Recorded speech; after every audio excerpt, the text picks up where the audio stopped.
Inserido nesse tema, estamos aí, o ano do posicionamento, irmãos. O ano do posicionamento. Tivemos uma palavra final do ano, culto dia 31. Quero botar água na sua boca não, mas que culto dia 31 tivemos, irmãos. Testemunhos assim, coisa tremenda, a gente nem sabia que Deus estava fazendo isso tudo aqui no nosso meio. Os irmãos começaram meio tímidos, daqui a pouco, deixa eu testar, teve que segurar, senão ia só de testemunho. E nós declaramos sim que é o ano do posicionamento para nós, ano do posicionamento, e nós vamos entender algumas coisas no ano de 2024. Sabe, Deus tem falado muito no meu coração, mas parece um terremoto de tantas coisas que o Espírito tem falado.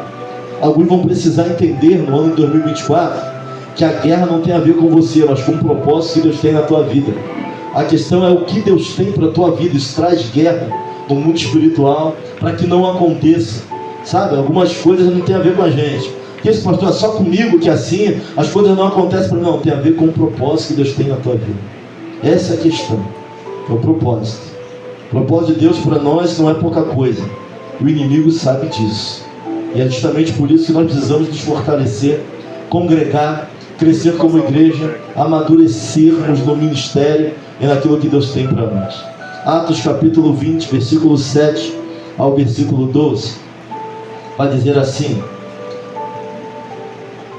no primeiro dia da semana, ajuntando-se os discípulos para partir o pão, Paulo, que havia de partir no dia seguinte, falava com eles e alargou a prática até a meia-noite. Havia muitas luzes no cenáculo onde estavam juntos, e estando um certo jovem por nome Eutico, assentado numa janela, caiu do terceiro andar. Repita comigo, terceiro andar.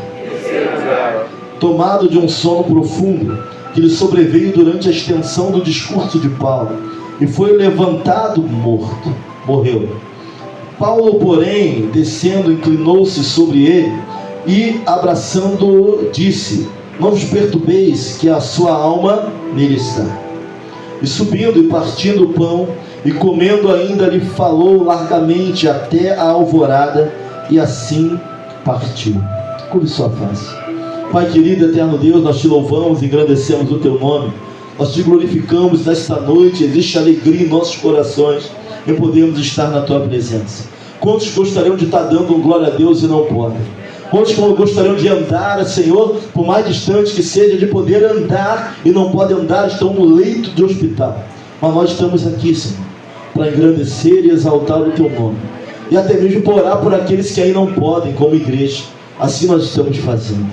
Pai, ao começar por mim, Senhor, quebra, tira tudo aquilo que não provém de ti, todo impedimento da tua palavra, todo impedimento do entendimento, a absorção da tua palavra, aquilo que vamos ouvir, caia diante do teu poder. Assim nós oramos e te agradecemos.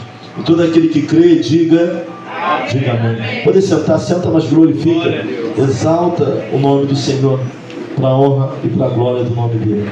Se tiver muito frio aí, a gente melhora aqui, tá bem? Tema da nossa mensagem, agora eu peço a sua atenção aqui, toda a sua atenção. O tema da nossa mensagem dessa noite é: saia da janela. E vamos colocar o nosso ano, sim, nos declarar, e vamos marchar nessa direção. O ano do posicionamento, o ano do despertamento de Deus na nossa vida. Começou com mudança na mente, estamos falando de maturidade. Sabemos que para ser maduro vamos ter que comer muito angu, que falta muita coisa para atingirmos algum tipo de maturidade, mas entendemos que estamos na caminhada, nessa caminhada aí. Aquilo que éramos antes não somos mais, falta muito para chegar lá. Mas se você olhar para trás, quem você é e quem você era, Deus já começou a grande obra na tua e na minha vida. Então olha para alguém e fala assim: Deus começou a grande obra na nossa vida. Isso é fato. A gente não tem para onde correr dessa questão. Irmão, nós vamos ter que ver o cenário de Atos capítulo 20 para poder entendermos a mensagem e aquilo que está acontecendo aqui. Então, por favor, assim, me acompanhe aqui. Vamos montar aqui um cenário. Me acompanhe no raciocínio. Paulo, ele fica 3 anos em Éfeso. Igrejas são estabelecidas naquele lugar. Paulo agora está voltando para a Judéia, onde Paulo prometeu levar mantimentos, ajuda para os irmãos. Ele está passando ali pela região da Galácia, pegando as igrejas gentílicas, ali da Galácia, ele vai pregando e ele vai parar em Troade. Paulo está na sua terceira missão, ou a terceira viagem missionária. Troade é um lugar onde na segunda viagem missionária de Paulo, onde agora Deus dá a visão para Paulo. Paulo vai ter uma visão, alguém falando para Paulo: passa o Jordão.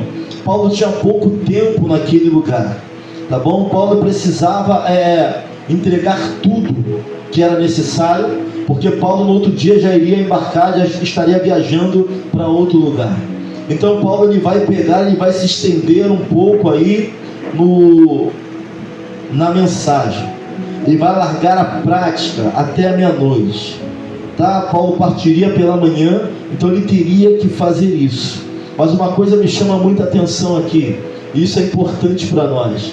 No versículo 7 nós vamos entender que Paulo estava numa santa ceia.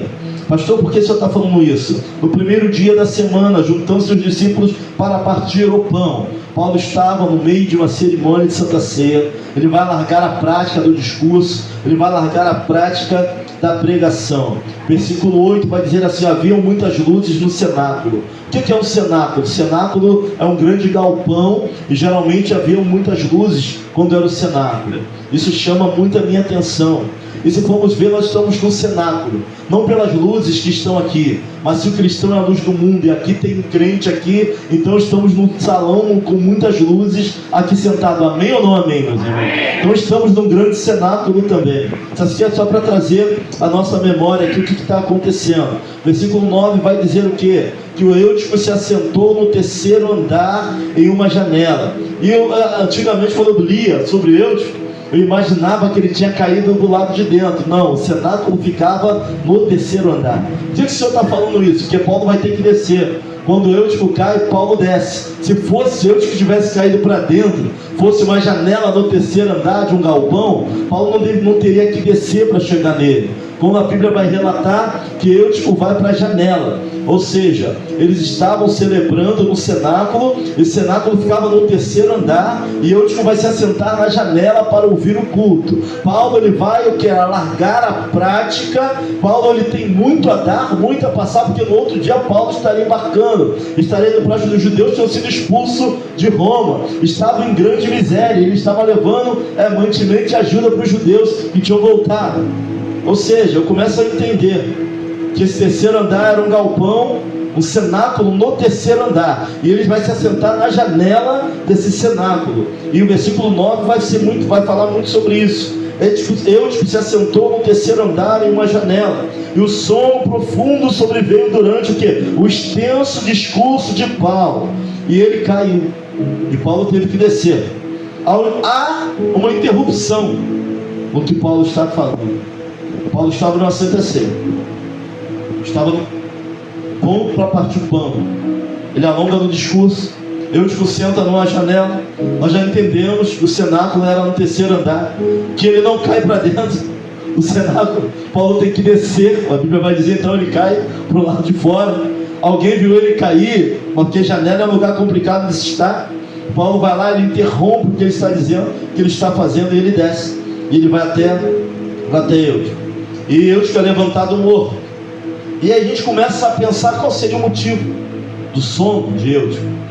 Vamos falar assim, o discurso de Paulo. Paulo alongou muito o discurso. Precisamos entender que nesse cenáculo era a partir de pão. Paulo estava pregando para crente ou não crente? Para crente. Quem estava dentro do cenáculo eram pessoas que já entendiam, as igrejas tinham sido abertas. Paulo passa lá, Paulo vai dar instruções, Paulo está pregando para o corpo, Paulo está no momento do partir do pão, era o momento de santa ceia do Senhor. Eutico ele pega e ele senta na janela, e ele cai. Então nós começamos a entender. Então talvez o sono de Eutico não tenha sido discurso, e é disso que nós vamos falar nessa noite. O discurso extenso. Paulo pregou muito tempo, Paulo se demorou muito, ele não alcançava a mensagem que Paulo estava dando. Irmão, tem várias mensagens sobre a queda de Eutico, tem várias aí, pessoas vão falar várias coisas dentro da linha da interpretação, mas eu estou olhando para a palavra aqui, nua e crua, e tirando dela aqui aquilo que vai nos ajudar na nossa mensagem. E nos perguntamos, qual o problema? Estava em Paulo? Estava em Eutico? Estava no local que ele se coloca? A Bíblia não fala muito sobre Eutico. Não fala, nem do que ele se tornou depois. Se alguém achar, depois me fala. Tá? Passa por aqui, tu vai ouvir de hoje. Não fala de onde ele veio, não fala quem ele era, não fala se ele era um colaborador, não fala se ele era apenas um observador, não fala se ele era apenas um curioso, mas o fato é que ele entra naquele cenáculo onde algo sério está sendo tratado, algo sério está sendo pregado, a instrução está sendo dada, ele vai sentar no lugar onde ele não deveria estar. Isso aqui é o que nós sabemos, isso aqui é o que a Bíblia vai estar nos mostrando agora. Versículo 10, vai dizer que ele desceu, se debruçou sobre ele e disse para que ninguém ficasse perturbado, porque a alma dele ainda estava nele. E eu vejo o equilíbrio de Paulo. Ele ali, o cai do lado de fora, provavelmente se arrebentou todo. Terceiro andar, não era segundo, terceiro andar. E ele vai lá e ele ora, se debruça em cima dele, fala para que ninguém fique constrangido, volta para fazer aquilo que ele estava. Você vê que uma tragédia aconteceu, ele vai lá, ele vê o que é, ele ora e ele volta para fazer aquilo que Deus chamou ele para voltar. Ele não para por causa da dificuldade, sabe? A Santa Sé continua e o culto pega fogo, que vai até de manhã. Em vez do negócio travar, o negócio pega fogo, vai até de manhã. Ou seja, ele alargou até meia-noite, acontece um acidente, ele desce, se debruça, ele sobe, e aí nós vamos ver o que? Deus está trazendo a ressurreição. Olha o que Deus está... E quantas vezes vamos ouvir falar na Bíblia? Você pode contar Deus trazendo esse tipo de milagre, mas não tem alvoroço. Você não vai ver a igreja gritando, não tem, ele só se debruça, não tem alvoroço, não tem gritaria. Não se preocupa não. O Espírito está nele e consola o pessoal, e ele sai e ele volta. Muitos ouviram falar o quê? Que Deus ressuscitou pessoas. Vamos ver nos profetas do Antigo Testamento, Eliseu, não é isso? Vamos ver, tem um que até morto cai e joga o corpo da pessoa. Um até morto fez milagre, estava ele morto lá, o profeta joga o corpo dentro e o homem ressuscita porque cai na cova do profeta. Nós vamos ver o que? Lázaro, Jesus ressuscitando Lázaro, o milagre às portas de Naim. Nós vamos ver ali o menino, ele toca no caixão e ressuscita também o menino, mas poucos foram ressuscitados na história da Bíblia, do Evangelho. Nós vamos ver o jovem Eutico morreu, de fato. Ele cai no terceiro andar e ele morre. E ele é ressuscitado pelo poder de Deus. Paulo ele vai orar, se debruça, mas não tem aqui grandes alaridos, não tem nada disso. É algo que acontece muito natural, e ele sobe novamente. Ele vai continuar na prática. E eu quero te dar aqui alguns motivos, irmãos, para não sentar na janela. E agora nós vamos usar a interpretação. Janela pode ser um lugar de distração. Janela pode ser um lugar de distração. Guarda isso. Porque na janela você olha tanto para o que está acontecendo dentro, mas também olha muito para aquilo que está acontecendo fora. Janelas, quem senta na janela recebe muita informação. Muita coisa que acontece, muita coisa vem na mente. Então janela é um lugar de distrações. E quem senta na janela geralmente vai olhar mais para fora do que para dentro. Tinha um discurso dentro. A palavra estava sendo pregada e eu que vai sentar onde? Janela. Lugar de distração. Lugar onde se olha para dentro e se olha para fora. Não tome posições na sua vida que vão te fazer olhar para fora. Cuidado. Janela não é um bom lugar para estar. Ali tem uma foto do jovem ali na janela, mas nesse caso aqui, janela é lugar de distração. Janela, tu pode estar olhando para dentro, o discurso está acontecendo dentro, mas ao mesmo tempo está olhando para dentro, está o vento soprando fora, está o movimento fora, está dentro olhando para fora. Parece que está dentro, mas não está. Está na janela, está dentro, escuta dentro, não sei nem se escuta tudo, se recebe tudo, se sai daqui com o coração alcançado pela palavra. Eu sei que eu estava num lugar muito perigoso. Janela. Era ele para ele estar dentro ou para ele estar fora. Porque janela é lugar de distração. E como tem gente distraída, sentando na janela. Cuidado com janelas que te permitem olhar muito para fora. Cuidado com janelas que vão te permitir olhar mais para fora do que para dentro. Uma reunião daquela, Paulo pregando, dando a instrução, Santa Ceia, Eu estou sentado aonde? Na janela. Por isso que eu falei que 2024 para nós é o ano do posicionamento. Talvez você tenha se posicionado, esteja se posicionando errado naquilo que Deus quer para a tua vida. Janela é um lugar perigoso para se estar. 2 Samuel, capítulo 11, versículo 1, versículo 5, vamos ver a queda de Davi. E o terraço de Davi é uma janela. Havia decorrido um ano que o rei saiu para a guerra. Porém, Davi ficou em casa. Janela. Ele vai olhar do seu terraço e vai ver quem? Betseba. Capa de revista. As mulheres daquela época eram muito bonitas. E o problema não está na primeira olhada que você dá. O problema está em continuar olhando. Está na segunda, na terceira, na quarta. Concupiscência dos olhos, concupiscência da carne. Os olhos são a candeia do corpo. Irmãos, a Bíblia é verdade em tudo aquilo que ela diz. O problema está em continuar olhando. Sabe, você olhou da janela, viu algo que vai te afastar do verdadeiro propósito. Fecha a cortina, fecha a janela, para de olhar, volta para onde Deus quer. Davi permanece olhando. E a janela, lugar de distração, a guerra acontecendo, eram os propósitos de Deus. Davi estava em casa e o terraço de Davi agora passou a ser o que para ele? Uma janela. Tem janela que é para dentro, tem janela que nos leva para Deus, mas tem janela que nos tira do propósito de Deus na nossa vida. E não está no primeiro olhar. O problema está no segundo, no terceiro, no quarto, no quinto, no pensamento que já foi completamente tomado. Sabe, eu estava olhando o ex-feiticeiro. Ele agora está na igreja, ele falando sobre a questão do nível de possessão da mente. Como o diabo vai agindo, como ele agia, jejuava para derrubar crente. Olhos, aquilo que se vê, começa a se pensar, não se tira os olhos. Nós não fechamos janelas na nossa vida, pelo contrário, algumas continuam abertas. Olha para alguém e fala assim: fecha essa janela da tua vida. Se vai te tirar da presença, se vai te tirar do propósito, se vai te trazer distração, fecha essa janela. Pastor, tem N tipos de janelas. Vamos levar para o mundo espiritual, irmãos. Netflix pode ser uma janela, computador, jogo, não lê Bíblia, não se consagra, não fica na presença. São janelas que nos tiram o nosso tempo, e às vezes parece um vampiro de distração, para que não venhamos a ver o verdadeiro propósito. Tem gente em janela de desespero, irmãos. Sabe o que distrai? Desespero. O que tem no coração e o que sai da boca é realmente o que está cheio de coração.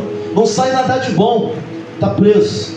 Uma janela de distração, de guerra, de luta, como se Deus não fosse Deus para cumprir tudo aquilo que Ele prometeu na nossa vida.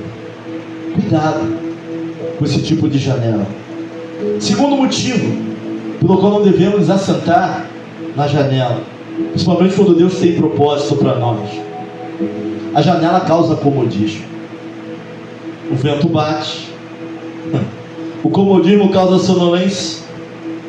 A sonolência causa distração, que gera queda, e a queda gera morte. Uma coisa gera outra.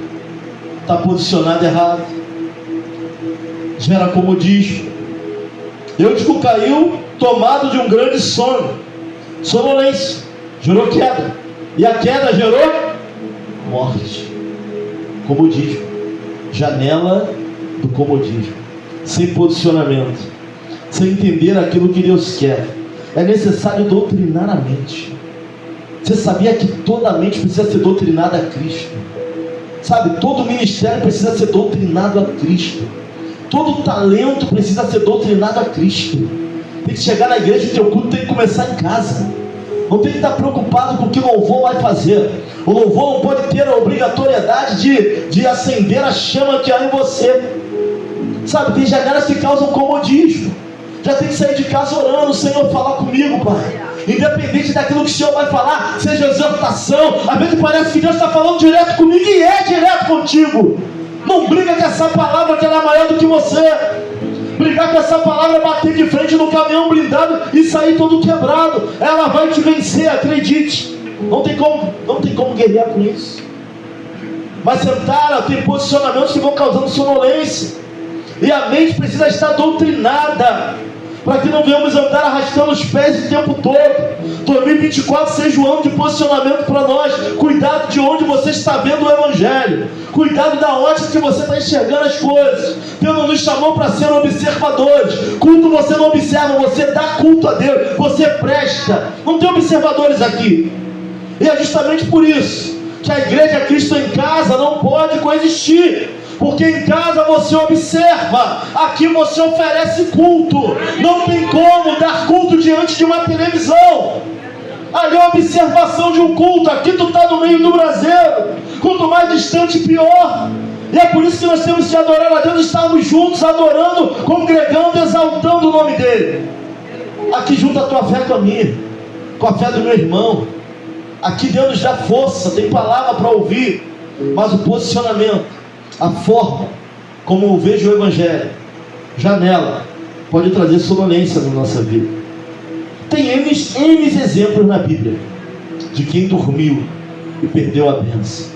Sansão dormiu no colo de Dalila, acordou careca, os olhos foram vazados. Parábola das 10 virgens: 5 dormiram, sonolência, posicionamento errado, não pegaram azeite, não vigiaram o azeite. O noivo chegou, levou as 5 que vigiaram, fechou as portas do salão, ficaram fora das bodas, porque dormiram. Olha para alguém e fala assim: não durma, mude a posição. Está até ouvindo o sermão, mas a posição está errada. Doutrina a tua mente. Para de arrastar o pé. Sabe quanto tempo eu não durmo na igreja? Há muito tempo, porque eu doutrinei a minha mente. Eu vim para ouvir a palavra. É sentar na mesa, estou quebrado o que for, mas eu vim para ouvir a tua palavra. Senhor, me dá força. Porque tem guerra que é física mesmo. Tem gente que trabalha muito, irmão, e o corpo vai sentir, não tem jeito. A mente tem que ser doutrinada. Sonolência, pessoas que dormiram e perderam a bênção. Eu falo de sonolência espiritual. Está até ouvindo o discurso, mas está no lugar errado. Está vendo a ótica errada. Pendurado em janela não é um lugar para se estar. Pastor, é possível estar no banco ouvindo a palavra e estar observando de uma janela? É claro que é. Está aqui, mas não está aqui. O corpo está aqui, mas a mente não. Está mais distraída com as coisas que vão acontecer depois do culto do que com o culto. Está mais preocupado que o sermão acabe logo. De repente o problema não é o sermão, é a ótica e o lugar onde você está. Eutico vai subir na janela para ouvir palavra. Janela não é lugar para se ouvir palavra. Janela não é lugar para aquilo que é sério, para aquilo que temos que ter entendimento.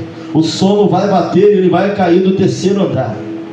Segundo motivo, cuidado com as janelas que causam comodismo.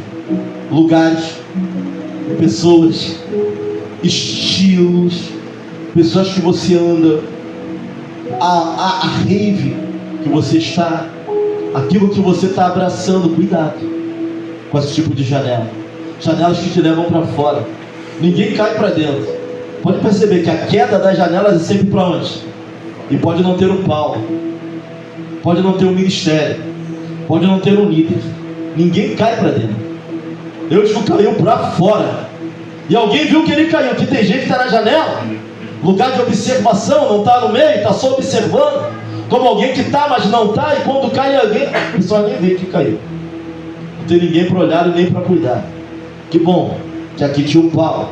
Terceiro motivo pelo qual você não deve sentar na janela.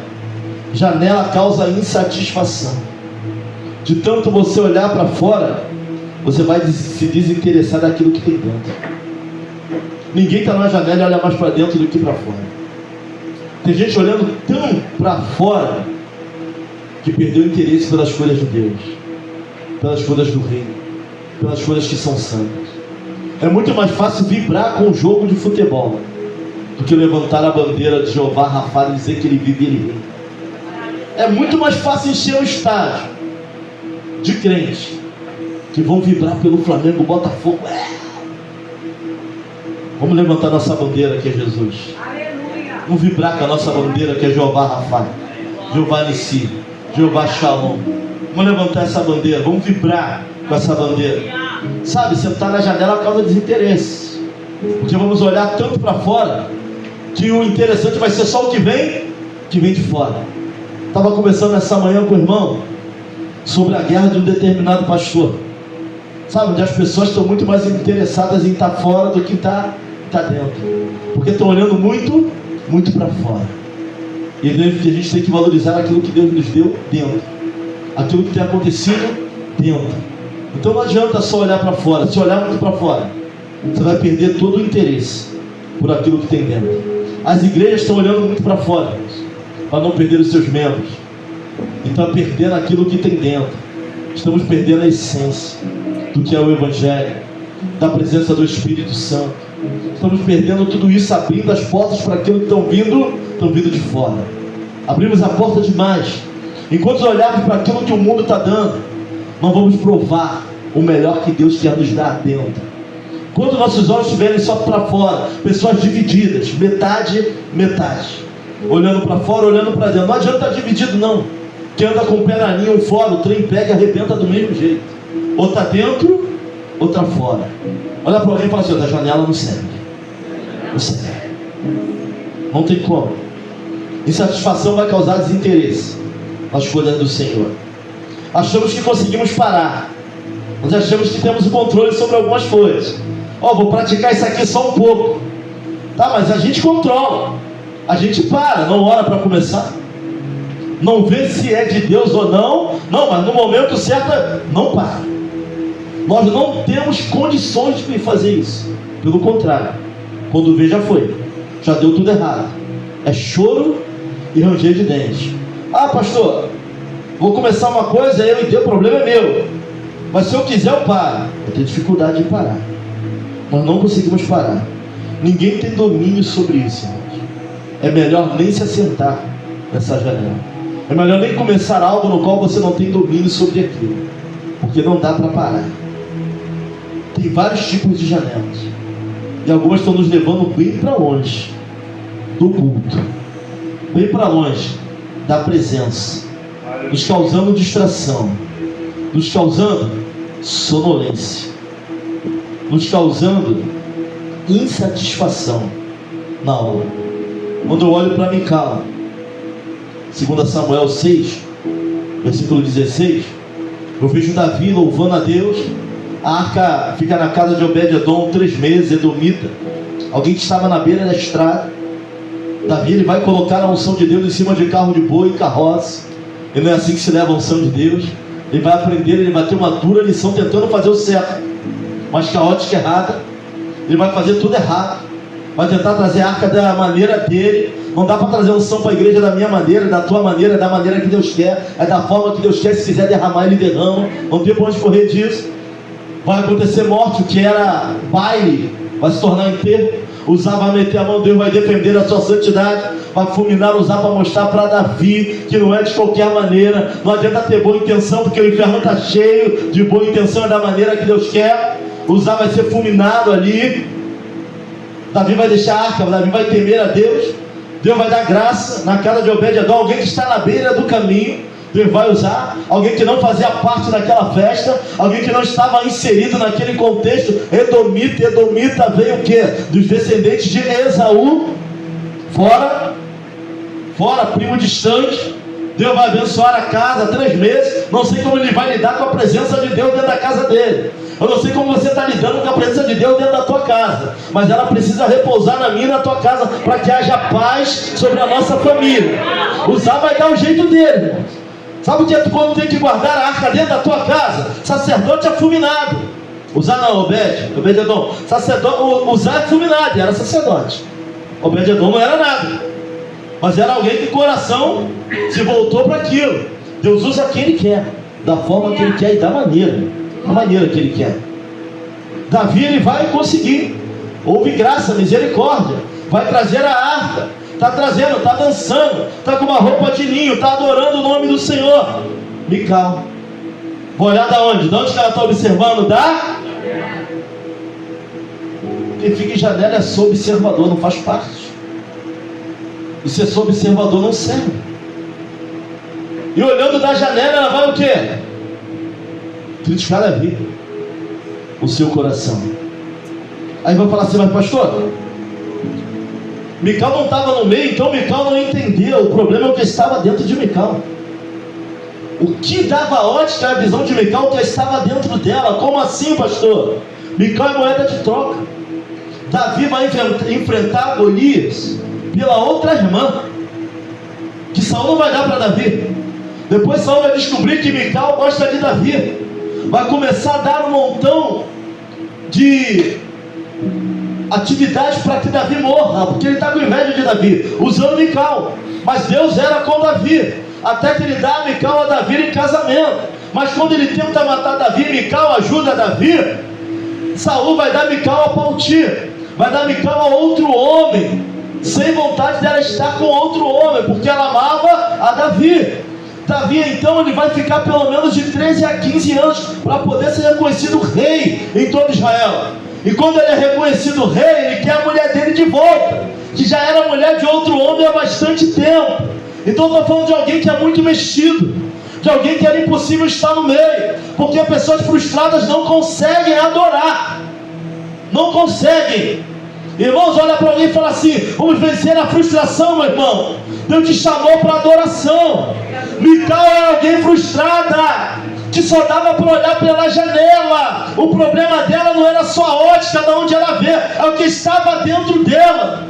E o que está dentro de nós vai influenciar naquilo que estamos vendo. Ela vai olhar na janela, alguém frustrada, alguém mexida. E sabe o que a palavra me ensina? Que frustração, traição não vai servir de desculpa naquele grande dia, porque Ele morreu por mim e por você. Ah, Senhor, eu não vim porque eu fui traído. Ele vai falar: eu também fui. Eu não vim porque eu fui negado, mas eu também fui. Eu não vim porque me largaram de lado, mas eu também fiquei sozinho naquela cruz. Meu Deus. Isso não é desculpa. Frustração, guerra não é desculpa para estar na janela ainda, para ser só um observador. Deus nos chamou, não, Deus nos convocou para esse grande exército. Sai da janela, meu irmão, minha irmã.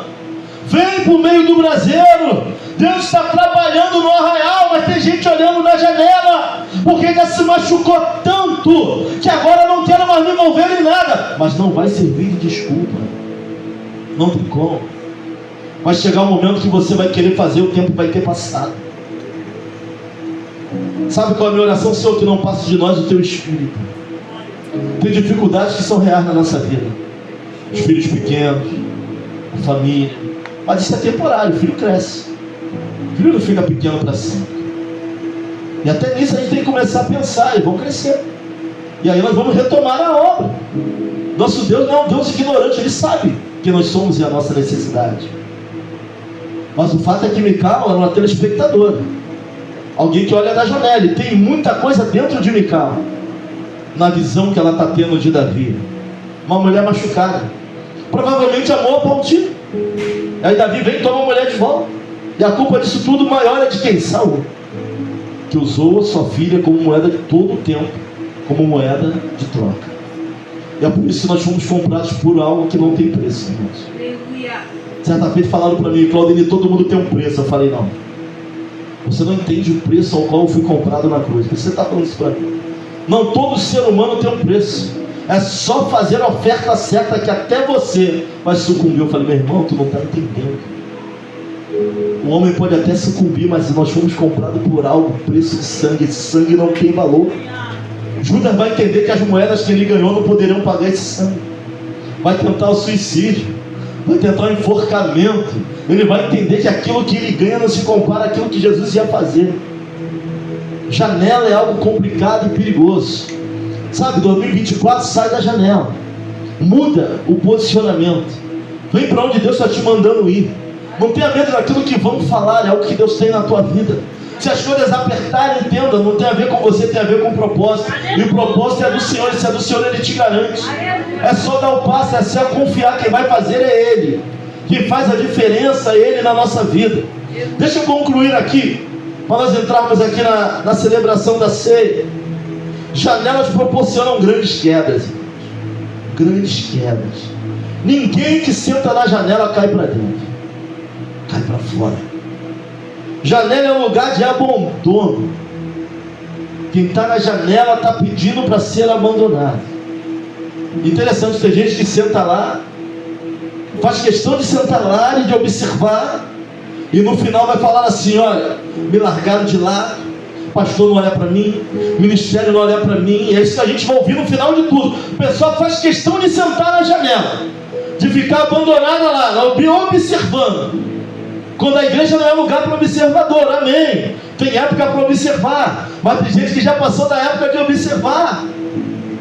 E tem gente que janela é lugar de abandono. Quem senta na janela está pedindo para ficar abandonado e largado. E que bom que Deus tenha levantado os povos da nossa geração. São aqueles que param o que estão fazendo, descem lá, se debruçam, oram, puxam de volta para a honra e glória do Senhor. Mas cuidado, janela é lugar de abandono, é lugar de cair do outro lado e ter a possibilidade de morrer sozinho. Janela, se posiciona da forma correta. Sabe o que eu vejo? Que o fato de você cair não vai impedir o culto de continuar acontecendo. Não vai não. Tu vai cair pro lado de fora. Se Deus levantar um pau, Ele vai lá olhar pela tua. Se não levantar, o culto vai continuar acontecendo. Vidas vão continuar sendo alcançadas. Deus vai fazer aquilo que lhe apraz. Deus vai continuar salvando. A minha, a tua queda não impede a igreja de continuar caminhando, não. A minha, a tua queda não impede a igreja de continuar celebrando a Santa Ceia do Senhor até que Ele volte, não. A celebração da igreja vai continuar. Então Deus está dando um alerta: sai da janela. Lugar de distração, lugar de sonolência. Tem coisa roubando aquilo que é de Deus na tua vida. Vamos empenhar mais a leitura, a oração. É só isso, pastor? Não. Estava no cinema, irmão. Qual o problema? A questão era um ponto de equilíbrio. Porque senão o entretenimento pode ser o pior inimigo, ou o maior inimigo do verdadeiro propósito. Janela é lugar só para vento, que dá sono. Ele cai. Sabe o que Paulo faz? Ele para. Ele não culpa a organização do culto. Paulo não bota a culpa no diabo, porque tinha um jovem, tinha alguém sentado onde? No lugar que não deveria. Eu não vejo Paulo reclamando nem botando a culpa em ninguém. Houve uma queda, houve um culto, tinha gente no lugar errado. Ele cai pro lado de fora. Paulo não chama os organizadores do culto para reclamar que tinha alguém sentado onde? Onde não deveria estar. Paulo desce. Paulo vai lá e olha. Paulo volta e continua o culto até de manhã. A gente tem que parar de culpar as pessoas, irmãos. A gente tem que parar de achar culpado para tudo na nossa vida. Tem coisas que acontecem também para a glória de Deus. No erro de alguém, Deus ajunta onde não espalha, para que o nome dele seja engrandecido. Eu vejo Paulo continuar o culto até de manhã. Quem para uma Santa Ceia por alguém? Quem para a celebração mais solene do povo de Deus por olhar alguém que estava mal posicionado, que caiu, porque não deveria estar ali? Paulo para. Paulo desce. Não bota a culpa em ninguém. Paulo ora. Paulo volta e continua fazendo aquilo que Deus lhe mandou fazer. Pessoas à nossa volta vão cair da janela. Você vai orar. Esse impacto não pode ser tão grande que te impeça de continuar fazendo aquilo que Deus mandou você fazer. Pessoas vão se machucar na nossa caminhada. Pessoas vão cair e vão morrer na nossa caminhada. Mas nada disso pode ser suficiente para impedir aquilo que Deus nos chamou para fazer. Paulo volta, o menino ressuscita e o culto vai até de manhã. Saia da janela. Pastor, se eu não sair e cair, a gente vai lá. A gente vai orar pela tua vida. A gente vai tentar te buscar. A pedir a Deus que te ressuscite. Mas é melhor ouvir aquilo que Deus está falando do que pagar preço para ver. Tem gente que prefere pagar preço para ver. Pode não ter um dólar. Pode não haver ressurreição dessa vez. Pastor, sabe quantas vezes Deus já me levantou? Muitas. Mas dessa vez pode não haver. Então não pague para ver. Vamos ficar com a palavra do Senhor. Vamos nos posicionar da maneira correta no 2024. Não tente a tua carne nem teus limites. Para de olhar para fora. Se quiser eu paro. Vai dar não. Vai dar ruim. Vai dar ruim. Então devemos nos posicionar da forma certa.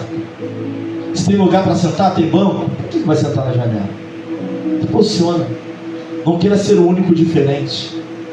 Não queira ser o único resistente, não. Vamos deixar Deus trabalhar na nossa vida naquilo que Ele tem que trabalhar. Que 2024 seja para nós o ano do posicionamento. Se Deus mandar fazer, faça. Deus mandar pregar, pregue. Não temos mais tempo para resistência passiva. Não tem mais tempo para isso, irmãos. É tempo de se posicionar. É tempo de posicionamento do povo de Deus.